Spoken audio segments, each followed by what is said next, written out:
This is the Santa Catalina Channel, a 26-mile wide stretch of the Pacific Ocean separating the city of Los Angeles from Catalina Island. According to experts, these waters, portions of which might be as deep as Mount Everest is high, may contain some of the world's darkest mysteries. You are seeing an unidentified flying object. It is not a hoax. It is real. The film was taken by Leland Hansen while filming Catalina Island from a helicopter.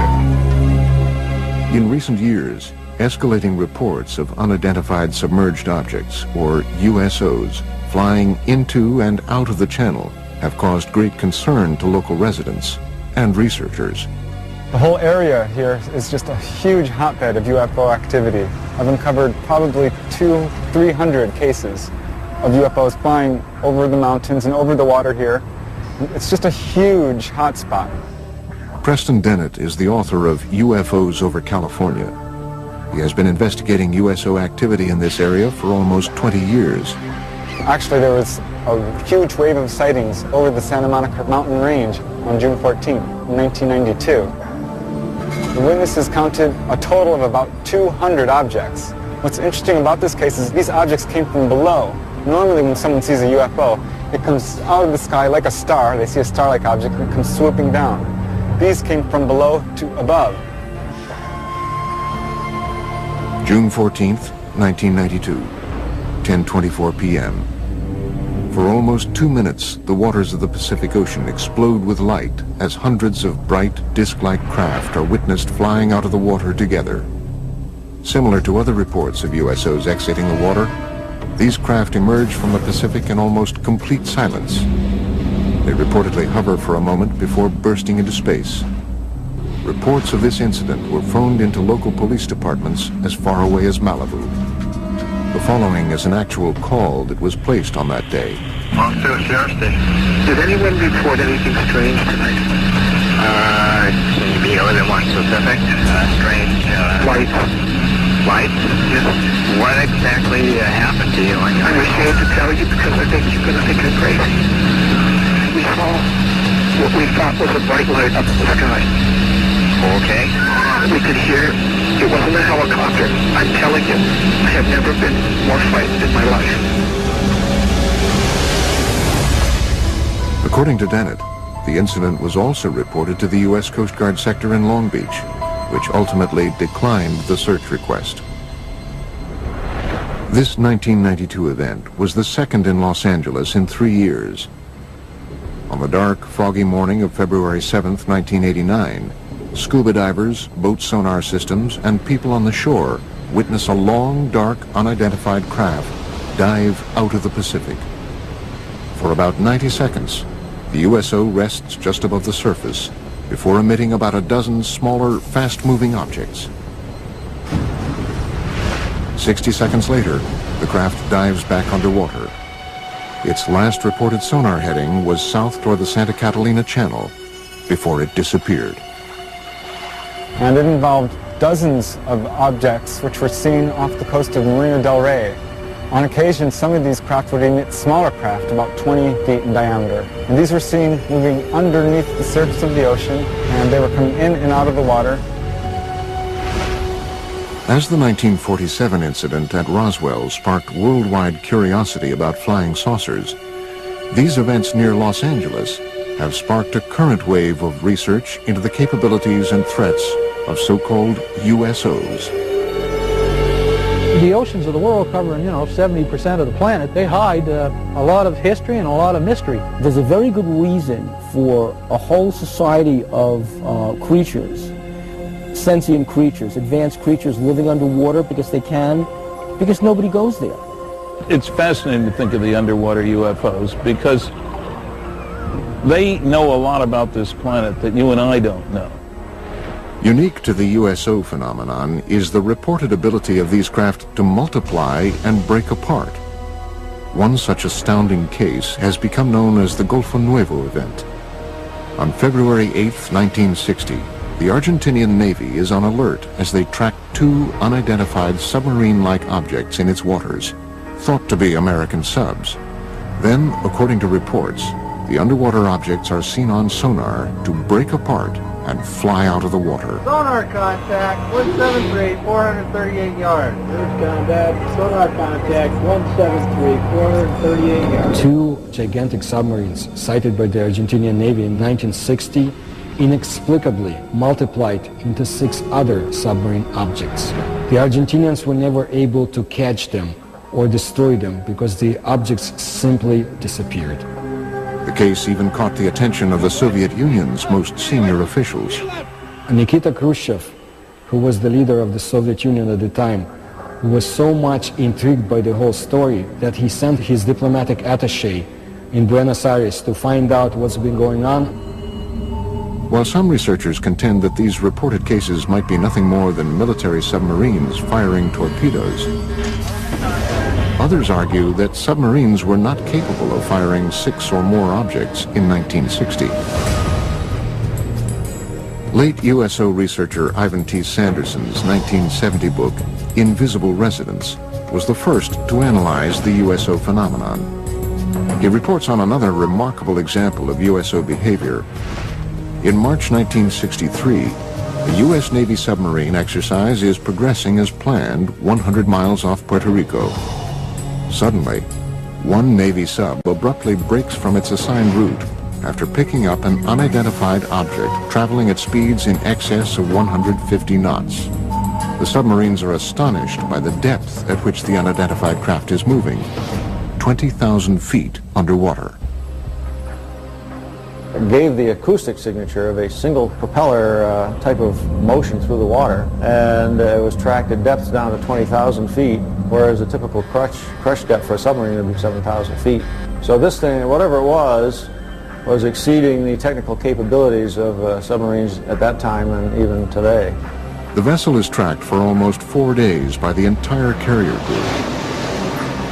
The object would reportedly propel away at impossible speeds and then stop and rest, allowing for continued tracking by the Navy. Reports about this event were sent back to Sinclair Fleet Headquarters in Norfolk, Virginia. However, an official determination into what was seen on sonar that afternoon was never made. But according to reports, the Navy lost track of the craft after midnight on the 4th day. It was never picked up on sonar again. Nobody advanced a theory as to how something could move that fast. We have reports of USOs going into and out of the water, but we don't have any of the technical data. Flying saucers that are above the ground, people see them. But what's underwater, the Navy sees them.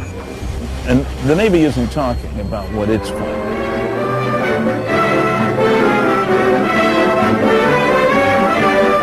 Inflating an immense balloon aboard the USS Norton Sound, the Navy prepares for further study of the elusive cosmic rays somewhere in the Pacific.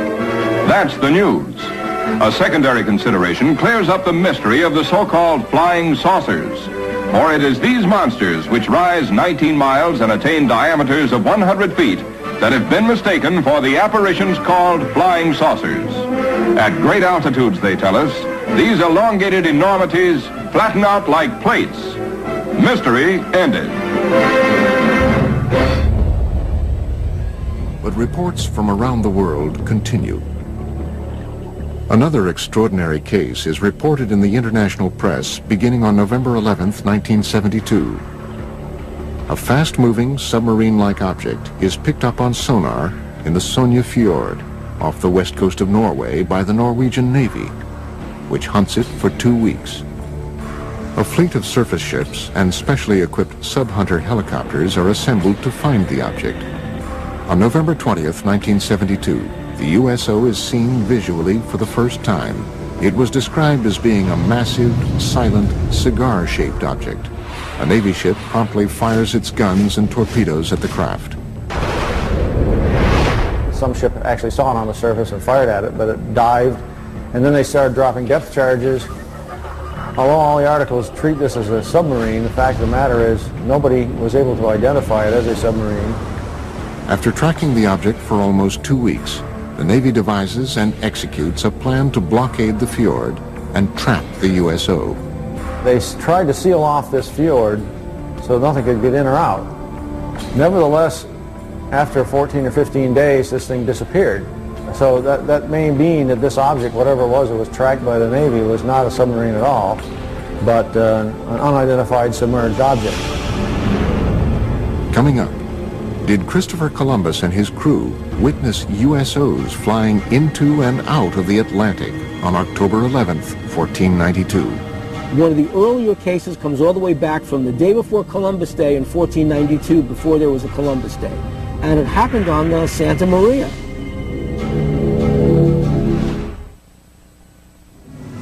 October 11th, 1492, 10 p.m. A calm, clear night. Christopher Columbus and his crew move slowly across one of the deepest ravines of the Atlantic and through the Bermuda Triangle. Below them is almost 4 miles of water. Suddenly, unearthly lights are seen flashing across the bottom of the ocean. One of the earlier cases comes all the way back from the day before Columbus Day in 1492, before there was a Columbus Day. And it happened on the Santa Maria. This person's name was Gutierrez. And Gutierrez was on the Santa Maria with Christopher Columbus and noticed an object rising out of the water, a disc-shaped object. A great flash of light with a level of brilliance unlike anything known at the time suddenly erupts from the sea to the sky, startling Columbus and his crew of 120 aboard the 3-ship Spanish fleet. In less than 5 hours, they would discover the New World. Christopher Columbus maintained a log in the ship. It describes what could be interpreted as a UFO event. They saw, in the description given in the logbook, the flickering of a wax candle going up and down in the night. It couldn't have been a campfire on ground because it was beyond the horizon. This possible USO incident is more than just legend and lore. For the first time ever, original text from Columbus's log has been made available to the History Channel by archivists at Fordham University, custodian of a rare handwritten copy of the journal. The October 11th, 1492 sighting was not an isolated occurrence. Over the 2-month journey, Columbus's log exhibits a consistent pattern of cryptically reported peculiar incidents, including unexplained sightings and unusual events in outer space. The following is from an entry on September 10th, 1492, the halfway point of the voyage. The crew of the Nina stated they had seen a garajo and a water wagtail, but these birds never go farther than 25 leagues from the land. From an entry September 11th, 1492. Saw a large fragment of the mast of a vessel, apparently of 120 tons, but could not pick it up. Entries on both September 17th and September 20th indicate that stars or other unidentified lights in the sky are seen to move. The cause was that the star moved from its place, but the needles remained stationary. And from the infamous entry of October 11th. The Admiral, at 10 o'clock that evening, standing on the quarterdeck, saw a light. Calling to Pero Gutierrez, he told him he saw a light and bid him look that way, which he did and saw it. The Admiral again perceived it once or twice, appearing like the light of a wax candle, moving up and down. Is it possible that these strange events, recorded during the most fabled nautical journey in history, were the result of otherworldly vessels tracking Columbus's fleet? Some suggest, however, that any interpretations or rationalizations that might be gleaned from Columbus's log are not the whole truth. If Christopher Columbus saw a strange thing come out of the water, fly around his ship, and then take off, would he have told anybody about it? They'd have locked him up in the brig instantly. The guy's crazy, because things can't do that. One of the earliest USO reports comes from 329 BC. After witnessing what he described as shining shield-like objects flying into and out of the Jaxartes River in India, Alexander the Great was so convinced that he witnessed otherworldly vessels, he spent the final 6 years of his life searching for evidence of these objects in a diving bell, believed to be the world's first submarine. Some conclude, however, that Alexander's underwater adventures had a greater goal, finding and conquering the one kingdom that had eluded him, Atlantis. Well, Atlantis first enters literary history in the philosophical dialogues of Plato. These are the Timaeus and the Critias. The gods, bothered by the attitude of the Atlanteans, decided to destroy Atlantis. In one day and one night, they destroyed it with a cataclysm, and it sank. To this day, researchers continue to speculate about Atlantis as a hub of USO activity.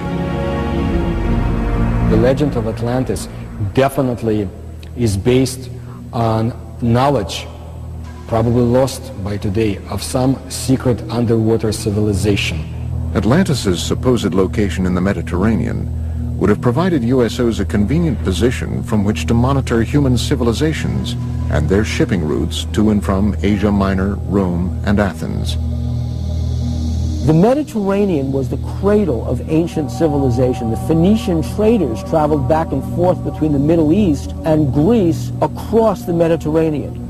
If there were a culture of either aliens or original inhabitants of planet Earth who wanted to seed the planet, to seed humanity with myth, the Mediterranean is a natural base for them to set up an underwater facility. Well, I don't know if Plato was talking about unidentified submerged objects when he came up with Atlantis, but I suppose there are people who, number one, assume that Atlantis is real, number two, that it's somewhere in the Atlantic, number three, that it's buried under thousands of feet of water. The ancient Athenians, however, were not the first to record stories of unidentified objects in the oceans. Experts believe the ancient Egyptians may have even recorded sightings in their hieroglyphic drawings. In ancient Egypt, in the temple at the city of Abydos, somebody made an inscription, a depiction of a submarine. There was another depiction of an object that looks like a helicopter. Who made it? How did the ancient Egyptians know about it? We have no idea. One of the earliest European cases is a series of reported English sightings in the 11th century. One of the oldest cases I have on the site goes back to the year 1067. It has to do with people in the countryside seeing something flaming in the sky that came down to earth, lit up the countryside, and then went up again, and then into the sea.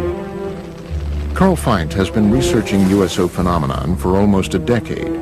His internet site, waterufo.net, has an archive of over 900 current and historic USO reports. According to Feint, one of the 20th century's first cases was reported in detail in the Philadelphia Inquirer on August 1st, 1904. A British cargo ship, the Mohican, en route to Philadelphia was, according to the paper, enshrouded in a strange metallic vapor which glowed like phosphorus. I have found out recently that that case is a heck of a lot more detailed and scary than originally shown. The captain and the crew confirmed that an object came across the ocean, a cloud, approached the ship, and it was glowing. Not a meteor, going straight down. It's coming across the sea. As it came towards the ship, the captain was trying to distract the crew to get them to do something different, and get over the fear. They couldn't move anything while the cloud was around the ship. The Inquirer further reports that during the event, the ship's compass revolved with the speed of an electric motor, and the sailors were unable to raise pieces of steel from the magnetized decks. The story goes on to quote the Mohican's Captain Urquhart, who confirms that the account is vouched for by every man of the crew.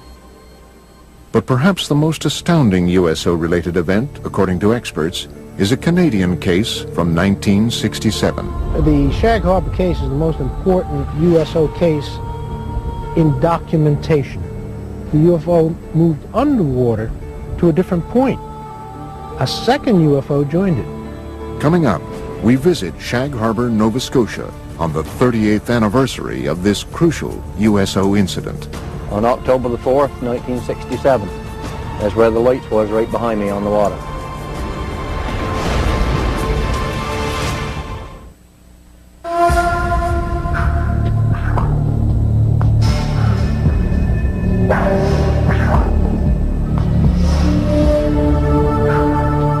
years ago today, October 4th, 1967, approximately 20 after 11 in the evening, something happened in Shag Harbor that became quite memorable in later years. The night of October 4th, 67 has become known as the Night of the UFOs among many UFO researchers. The Shag Harbor incident has become the best known aspect of that night. Chris Stiles and Don Ledger have spent the past decade researching the 1967 Shag Harbor USO incident. The case, widely reported throughout Canada at the time, had been largely forgotten in subsequent years. Their 2001 book, Dark Object, reopened the case, shedding new light on the many reported USO events of that night and the weeks following. The reason that the Shag Harbor incident came to the forefront and kind of eclipsed the importance of the other sightings from the Night of the UFOs is simply the fact that it's the one case where something came down out of the sky and crashed into the water. You know, it made a noise, it made a flash. It's also unique in the sense that nobody reported a UFO. Several calls came in very quickly to the nearby Royal Canadian Mounted Police Detachment, and those reports said simply that people had seen lights, or perhaps an aircraft had crashed into the waters of what they called the Sound. The interest and the concern was totally for the possibility of survivors. Nobody reported a UFO.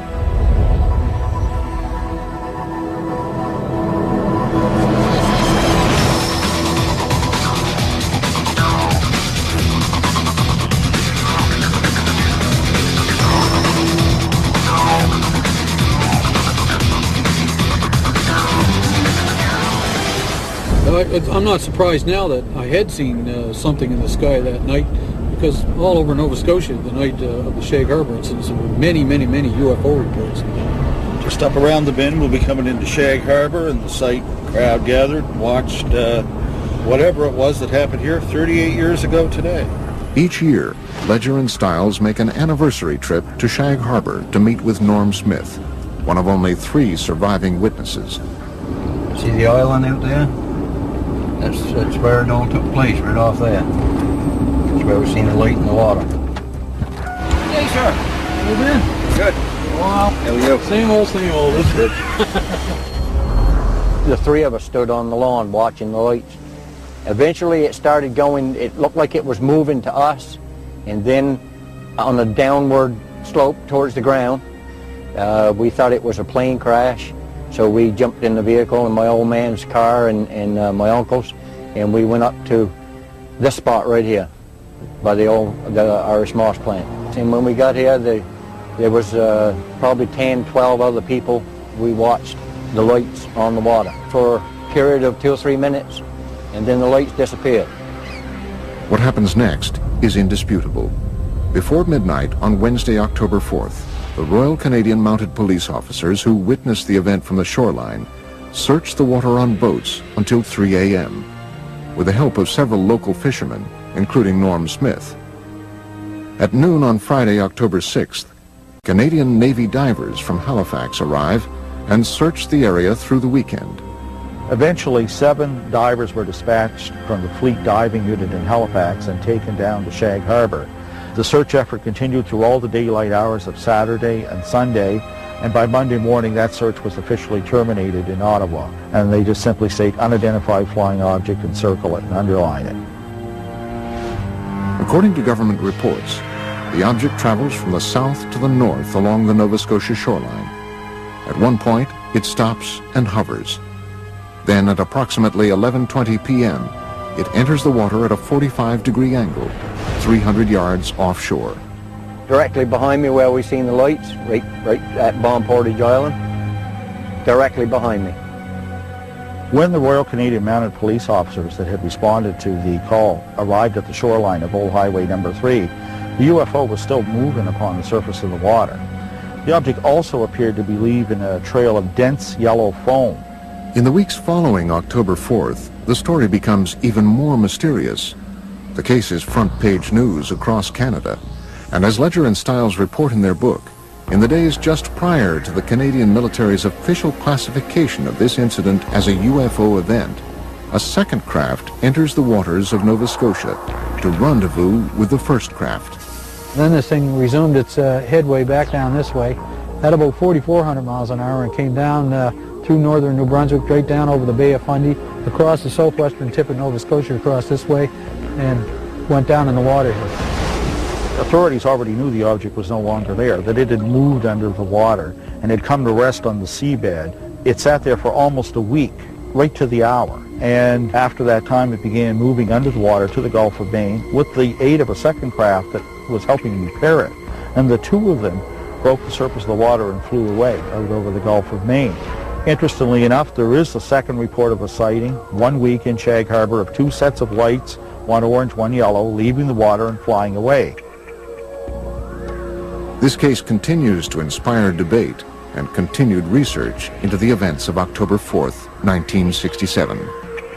There are a large amount of primary documents that support interpreting Shag Harbor as a crash scenario of a UFO. And in one of the paragraphs it actually says a preliminary investigation has been conducted and it has been discovered that this object is not the result of a flare, float, downed aircraft, or in fact any known object.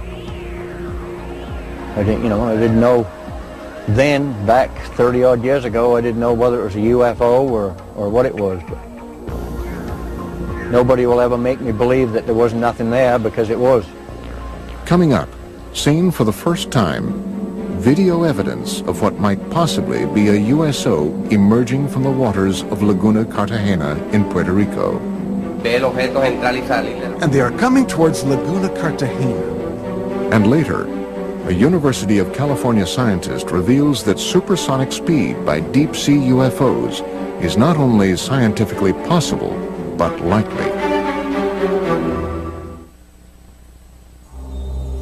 A region with perhaps the longest legacy of USO activity is the area around Puerto Rico.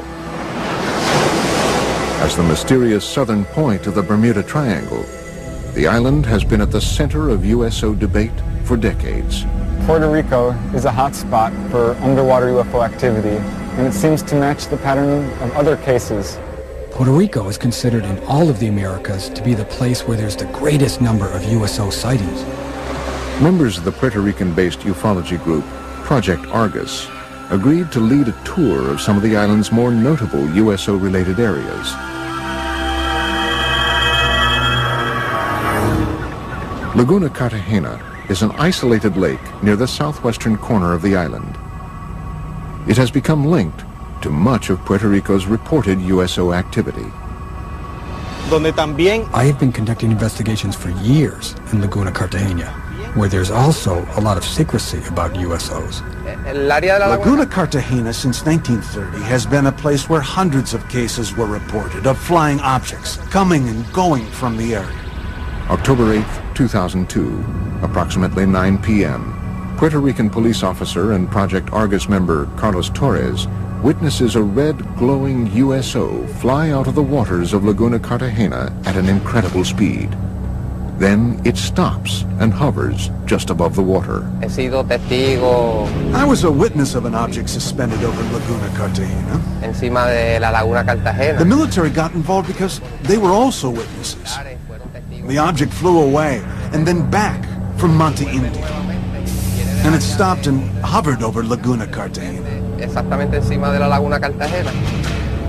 After hovering for several minutes over the area, the object was seen to crash back into the lake. Another Argus member, Giuseppe Quinones, believes he captured the same object on videotape in 2004. I took a video on November 20th, 2004, in the immediate area of Laguna Cartagena.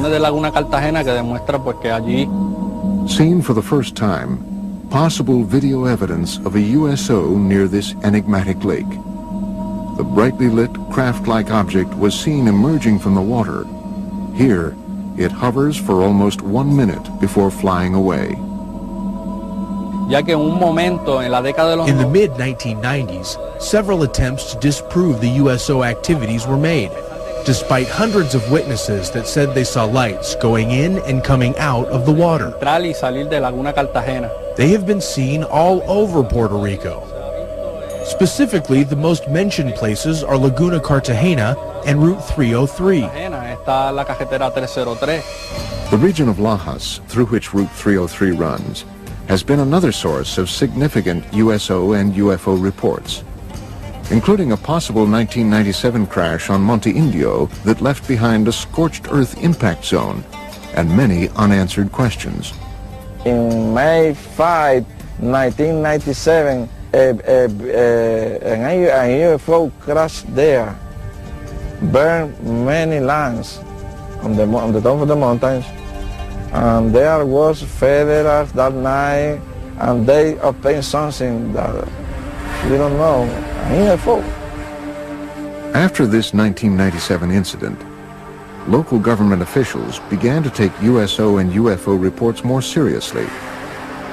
As a direct result, the mayor of Lajas, Puerto Rico, recently designated the roadway through the heart of Puerto Rico's UFO country as UFO Route 303. But for now, other USO-related events around the island are far more pressing for experts. In the hills around Lajas, a mysterious government aerostat, a tethered balloon-borne radar, is frequently launched up to 3 miles in the air, ostensibly to monitor air traffic and weather.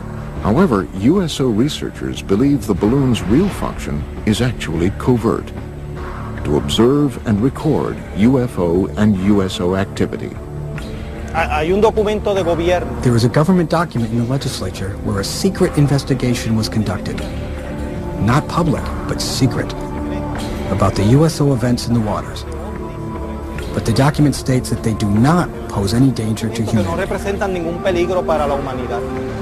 The volume of USO reports from around this small island have prompted many to speculate that the deep waters directly below the southern tip of the Bermuda Triangle, just offshore, conceal more than USOs. Experts and researchers from around the world believe they possibly obscure a major USO base as well. It is suspected that there's a base between La Peguera in an area near Cabo Rojo. It is also supposedly very deep and cavernous, and it goes as far as Laguna Cartagena. The motive for them coming in and out of the water is so that they are able to enter in one area and come out in a different area in the underwater basins. Could all of these events simply be tied to local mysticism, or perhaps the cultural sway of the Bermuda Triangle? In Puerto Rican culture, the majority of the people here, even though they talk about the Chupacabra and the Bermuda Triangle, they do not believe in any of this. Or is there possibly something more? It's a reality. The USOs in Puerto Rico are real. There are hundreds of testimonies and witnesses. It's all real. I think that the UFO phenomenon is real. Here in Puerto Rico, there have been hundreds of cases. That is a reality. Coming up, possible photographic evidence of a USO exiting the waters of Gulf Breeze, Florida.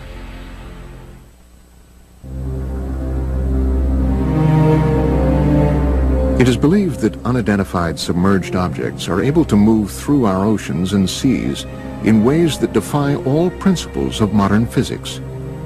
Experts are confounded by the ability of these vessels to reportedly travel at extreme depths, pass through ice with impunity, and traverse water at supersonic speed.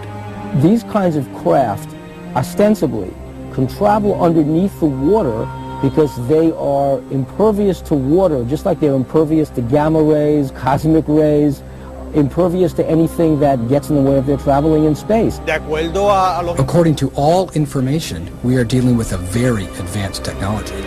They circle ships and next thing you know, dive into the water. It's not a barrier to them. They just go from one medium to another. In late 1969, while conducting their regular Operation Deep Freeze ice-breaking exercises near Antarctica, U.S. Navy sailors aboard the USS Calcaterra reportedly witnessed an unidentified submerged object with some extraordinary capabilities. Ivan Sanderson in Argosy magazine, where he talks about an event somewhere in the Arctic when an object came up through the ice and took off. Really sort of burrowed its way through a large submarine-shaped object at least 100 feet long is seen bursting out of the frozen ocean through several yards of solid ice at an incredible speed. But this case, however, is only one of many similar incidents reported by navies around the world. I know of one case that occurred near Leningrad. In the winter of 1976, a USO broke down through the ice, maneuvered underwater, and then again broke back out through the ice. They do melt ice. Now, if you had a meteor, the dynamics of the thing would break the ice into chunks and scatter them all over the place. With the UFO, it's a clean hole. USO witnesses have also reported seeing waterspouts beneath USOs as they exit the water, including Ed Walters, a resident of Gulf Breeze, Florida, who snapped this never-before-seen Polaroid picture of what appears to be a USO above a tornado-shaped waterspout on July 7th, 1988. So he was looking north towards Gulf Breeze across the Santa Rosa Sound, a distance of about 7,000 feet. He noticed that the water down beneath the object started to get all foamy or something. He could see it dancing around, and all of a sudden this column of water went up and contacted the bottom of it. The picture that he took actually shows that. Such cases have caused some experts to assert that USOs might possibly use water as a fuel source. There are those who feel that water is essential for the fusion process. There are a lot of cases where UFOs hover over reservoirs and small bodies of water, not only large bodies of water. It does seem to be some evidence that they can use water to help their craft in some way. They may use water as a fuel.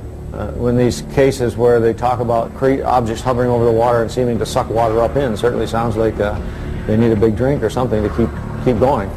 Modern scientific theories abound about how USOs developed the ability to propel themselves through water with great efficiency. Researchers envision everything from massive jet-like propulsion systems to frictionless bubbles that cocoon the objects. So the engines wouldn't be engines as you and I would imagine engines. They would be generators, generating a magnetic force, creating a magnetic envelope around the craft that repels the Earth's natural magnetism, hence allowing them to accelerate, decelerate, climb, fall, and navigate through the water.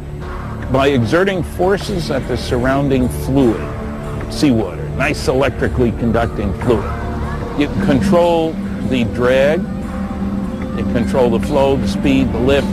You can get around all the problems of high-speed motion under the water. A magneto-aerodynamic system would work similar to the electromagnetic submarine that was successfully tested. An electromagnetic submarine was in fact built and tested by the University of California, Santa Barbara in the mid-1960s. It took advantage of saltwater's natural ability to conduct electricity. The first successful test of an electromagnetic propulsion system was conducted on Earth in 1966, when this electromagnetic submarine was first demonstrated. This electromagnetic submarine moves through the water as a result of electromagnetic forces. It has absolutely no moving parts. The principle here is that seawater is an electrically conducting fluid. You push against the seawater by Newton's laws, elementary physics, it pushes back, and off you go. Is it possible that USOs take advantage of this natural capability of our oceans to reach supersonic speed? Water is a great magnetic conduit. In fact, if they were traveling using a process called diamagnetism, which is a weak repellent force, then water would enhance that force, which would explain why these craft are able to navigate in water so well.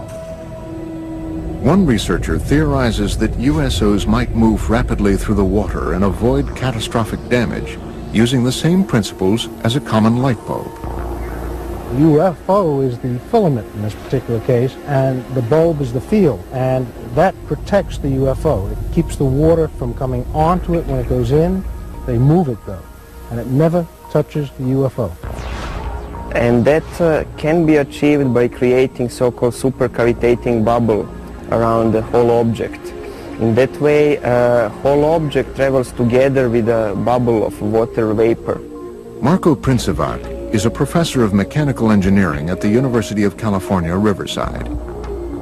He devised an experiment for the History Channel demonstrating the physics behind possible supersonic movement through the water. Basically, the only thing that you can play with is a shape of a vehicle. And it will deviate from standard shapes of a submarine.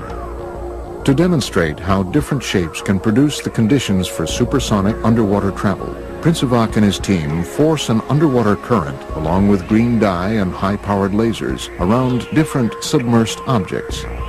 So if we have something called a streamlined body, we see that fluid flows undisturbedly around that body. This red streamlined object represents the perfect shape for a fast-moving underwater vessel. In direct contrast, the cube that is tested creates massive resistance all around the object. A good shape for an underwater supercavitating vehicle would be something similar to a return capsule of Soyuz or other space missions. The laws of earthly physics change dramatically underwater. Propelling an oceanic vehicle to supersonic speeds requires an amount of power greater than what man has currently invented. A vehicle that has a 5-foot diameter and we want to go at the speed of sound in the air, we would need an engine that can produce 15,000 horsepower. For the same vehicle to reach the speed of sound under the water, we would need an engine that can produce around 1 million horsepower. While it might be scientifically possible for USOs to prowl the oceans at supersonic speed, how have these craft developed the technology required to achieve this milestone? The many mysteries of these craft may never be fully understood, and that is exactly what provokes the greatest debate and distress among investigators and researchers. I think it's easier for us to land a man on the moon or even create a moon base than to land a man on the bottom of the ocean. If they're hostile and have come here to conquer Earth, they would have done it 1 million years ago. We might be their creations for all we know. The Earth is conquered, we work for them, they live here, this is their planet.